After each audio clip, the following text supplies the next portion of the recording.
আসসালামু আলাইকুম সম্মানিত দর্শক, আমি অ্যাডভোকেট মোহাম্মদ নজরুল ইসলাম মাসুম, এডিশনাল পিপি, নারায়ণগঞ্জ জেলা ও দারাজজ আদালত।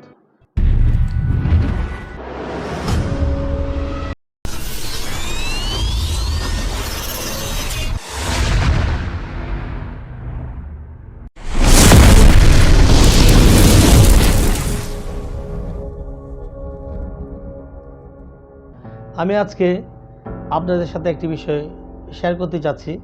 সেটা অনেক ক্লায়েন্ট এসে আমাকে এবং আমার কোর্টে এসে আমাকে বলে, যারা বাদী পক্ষে আছেন, বলে মামলা মোকদ্দমা করে কী প্রতিকার পাবো।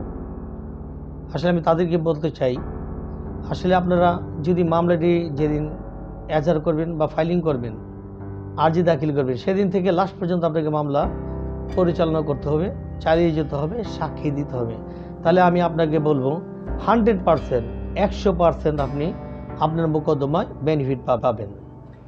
সেটা হয় আসামিকে সাজা দিবেন, বা আপনি আর্থিকভাবে লাভবান হতে পারেন, এবং অন্যান্য প্রতিকার যে আপনারা আসামিরা আপনাকে মুচলেখা বা অন্যান্য যাই আছে সেটাকে দিতে বাধ্য হবে।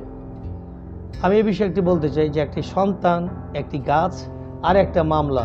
আমি একটা সন্তানকে আপনি যদি সঠিকভাবে দেখাশোনা পরিচালনা করেন, তাহলে সে সমাজে এবং রাষ্ট্রে মানুষের মতো মানুষ হবে, সে শিক্ষিত হবে, আপনাদের বাবা মার মুখ উজ্জ্বল করবে। প্রকৃতপক্ষে একটি গাছ আপনি যদি সুন্দরভাবে প্রতিদিন তার পরিচর্যা করেন, তাহলে সেই গাছ আপনাকে সুন্দর সুন্দর ফল, সুস্বাদু ফল উপহার দেবে। তেমনই পক্ষে আপনি একটা মোকদ্দমা দায়ের করেছেন, আপনি যদি ফার্স্ট টু লাস্ট পর্যন্ত মামলা দায়ের থেকে শেষ পর্যন্ত রায় পর্যন্ত আসতে পারেন আপনি, তাহলে আমি বলবো মোকদ্দমায় আপনি 100% বেনিফিট পাবেন, এতে কোনো সন্দেহ নেই। এই জন্য বলছি, আপনি মামলা দায়ের করেছেন, মামলাটা সুন্দরভাবে পরিচালনা করবেন, যেভাবে আপনার সন্তানকে পরিচালনা করেন, যেভাবে একটি গাছকে প্রতিদিন পানি দেন, সেভাবে একটি মামলাকে আপনি পরিচালনা করবেন। আপনি মামলা করেছেন, তবে মামলা এরেস্ট হলে আসামি জামিন হয়ে গেলে হাল ছাড়বেন না।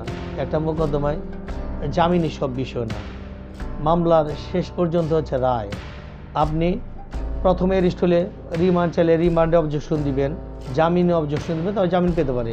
এর পরবর্তীতে আপনার যখন মোকদ্দমাটা আপনার সাক্ষী স্টেজে আসবে, তখন আপনি এবং আপনাদের যারা আপনার সাথে সাক্ষী থাকবে তাদেরকে দিয়ে আপনার সুন্দরভাবে সাক্ষী উপস্থাপন করবেন, সুন্দরভাবে সাক্ষী দিবেন। তাহলে দেখবেন আপনি বিচার পাবেন।